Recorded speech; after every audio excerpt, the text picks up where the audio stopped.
Most repeated previous papers bits అండి తెలుగు మెథడాలజీవి.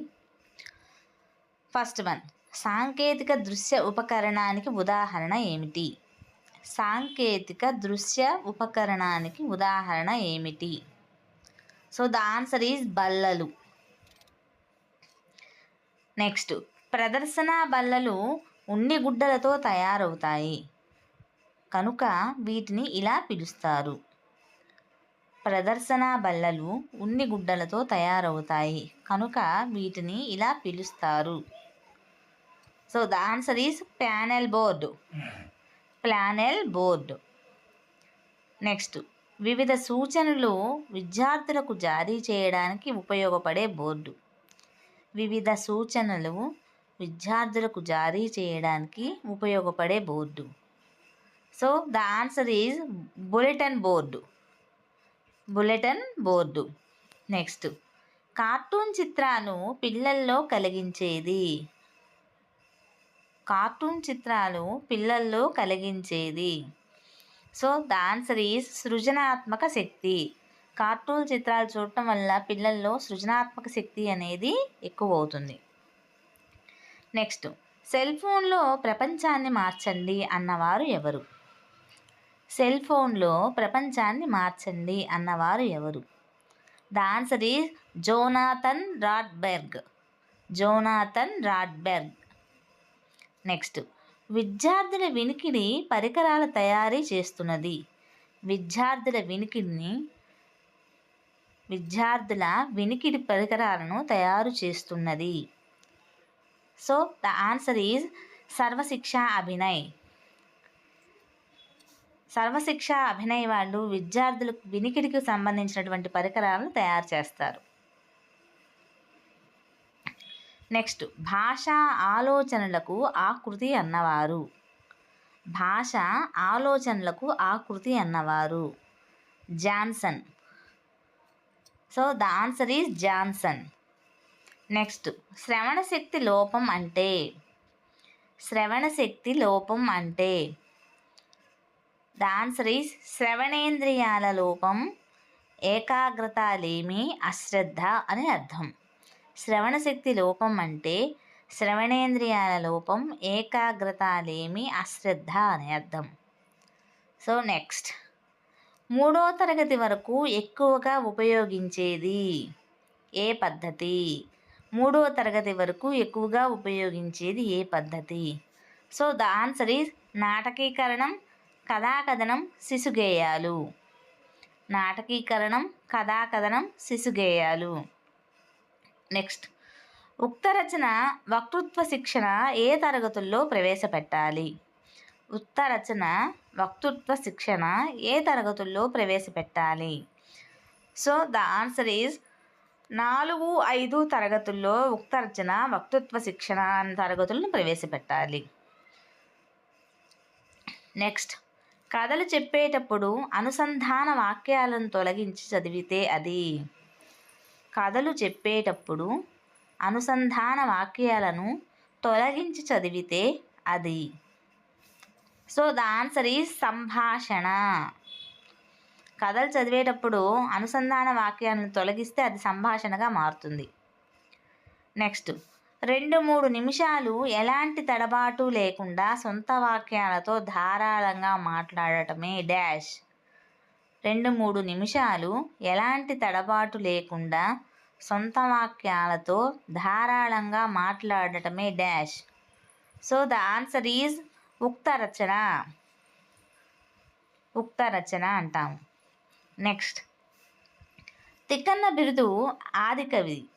ఇది ఏ దోషము? తిక్కన్న బిరుదు ఆదికవిది. ఇది ఏ దోషము? సో ద ఆన్సర్ ఈజ్ భావదోషం. తిక్కన్న బిరుదు ఆదికవి అన్నది అది భావదోషం. నెక్స్ట్, నేను రేపు ఢిల్లీ వెళ్ళిపోయింది. ఇది ఏ దోషం? నేను రేపు ఢిల్లీ వెళ్ళిపోయింది. ఇది ఏ దోషం? సో ద ఆన్సర్ ఈజ్ భాషా దోషం. భావదోషానికి కారణం ఏమిటి? భావదోషానికి కారణం ఏమిటి? సో ద ఆన్సర్ ఈజ్ విషయ పరిజ్ఞానం లేకపోవటం, మర్చిపోవటం, ఊహించి చెప్పడం. భావదోషానికి కారణం ఏమిటి? విషయ పరిజ్ఞానం లేకపోవడం, మరిచిపోవడం, ఊహించి చెప్పడం. నెక్స్ట్, భాషా దోషానికి కారణం ఏమిటి? భాషా దోషానికి కారణం ఏమిటి? సో ద ఆన్సర్ ఈజ్ అనుకరించిన భాష సరైనది కాకపోవడం. అనుకరించినటువంటి భాష సరి అయినది కాకపోవడం. నెక్స్ట్, రాత నేర్పడం కష్టమైన చర్య అని అభిప్రాయపడింది ఎవరు? రాత నేర్పడం కష్టమైన చర్య అని అభిప్రాయపడింది ఎవరు? So the answer is రైబర్న్. The answer is రైబర్న్. Next, ప్రాథమిక తరగతుల్లో ఎక్కువ ఉపకరించేది ఏది? ప్రాథమిక తరగతుల్లో ఎక్కువ ఉపకరించేది ఏది? సో ద ఆన్సర్ ఈజ్ ఉక్తలేఖనం. ప్రాథమిక తరగతుల్లో ఎక్కువగా ఉక్తలేఖనాన్ని ఎక్కువగా ఉపకరించేది ఉక్తలేఖనం. ప్రాథమిక తరగతుల్లో ఎక్కువగా ఉపకరించేది ఉక్తలేఖనం. నెక్స్ట్, రాతని మెరుగుపరిచే పుస్తకం ఏది? రాతని మెరుగుపరిచే పుస్తకం ఏది?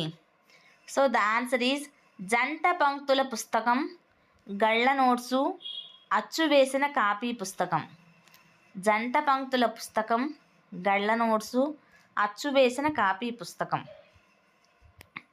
నెక్స్ట్, మంచి దస్తూరిని నేర్పే మార్గాలు ఏవి?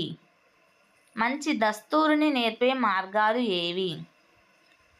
సో ద ఆన్సర్ ఈజ్ చూచిరాత, ఉక్తలేఖనం, దుష్టలేఖనం.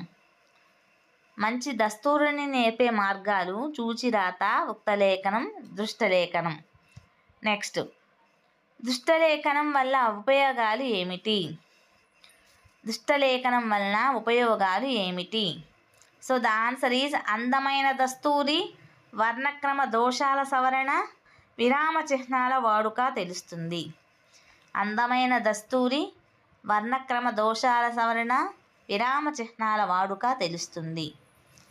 నెక్స్ట్, ఉపాధ్యాయుడు ఉక్తలేఖనం ఇలా ఇవ్వాలి. ఉపాధ్యాయుడు ఉక్తలేఖనం ఇలా ఇవ్వాలి. సో ద ఆన్సర్ ఈజ్ సామాన్య వేగంతో ఉపాధ్యాయుడు ఉక్తలేఖనం ఇవ్వాలి. సామాన్య వేగంతో ఉపాధ్యాయుడు ఉక్తలేఖనం ఇవ్వాలి. నెక్స్ట్, ఉక్తలేఖనంలో విరామ చిహ్నాలు. ఉక్తలేఖనంలో విరామ చిహ్నాలు. సో ద ఆన్సర్ ఈజ్ విద్యార్థి గుర్తించి రాయాలి. ఉక్తలేఖనంలో విరామ చిహ్నాలు విద్యార్థి గుర్తించి రాయాలి. నెక్స్ట్, ఉక్తలేఖనం ప్రయోజనం ఏమిటి? ఉక్తలేఖనం ప్రయోజనం ఏమిటి? సో ద ఆన్సర్ ఈజ్ శ్రవణ శక్తిని, జ్ఞాపక శక్తిని పెంచుతుంది. వేగము, రాతలో అందము సాధించవచ్చు. లేఖన దోషాలను సరిచేసుకోవచ్చు. ఉక్తలేఖనం ప్రయోజనము శ్రవణ శక్తిని, జ్ఞాపక శక్తిని పెంచుతుంది. వేగము, రాతలో అందము సాధించవచ్చు. లేఖన దోషాలు సరిచేసుకోవచ్చు. నెక్స్ట్, భాషా నైపుణ్యములు కలిగి ఉండవలసినటువంటి లక్షణం. భాషా నైపుణ్యములు కలిగి ఉండవలసినటువంటి లక్షణం. సో ద ఆన్సర్ ఈజ్ సమత, అందం. భాషా నైపుణ్యాలకు సమత, అందాన్ని కలిగి ఉండాలి. భాషా నైపుణ్యాలు సమత, అందం అనేటువంటి లక్షణాలను కలిగి ఉండాలి. సో టీచర్స్, మీకు కనుక ఈ వీడియో నచ్చినట్లయితే ప్లీజ్ లైక్ చేయండి, షేర్ చేయండి, సబ్స్క్రైబ్ చేయండి. అలానే సపోర్ట్ చేయండి టీచర్స్. వీడియోస్ చూస్తున్నారు కానీ లైక్ చేయడం లేదు. ప్లీజ్ లైక్ చేయండి.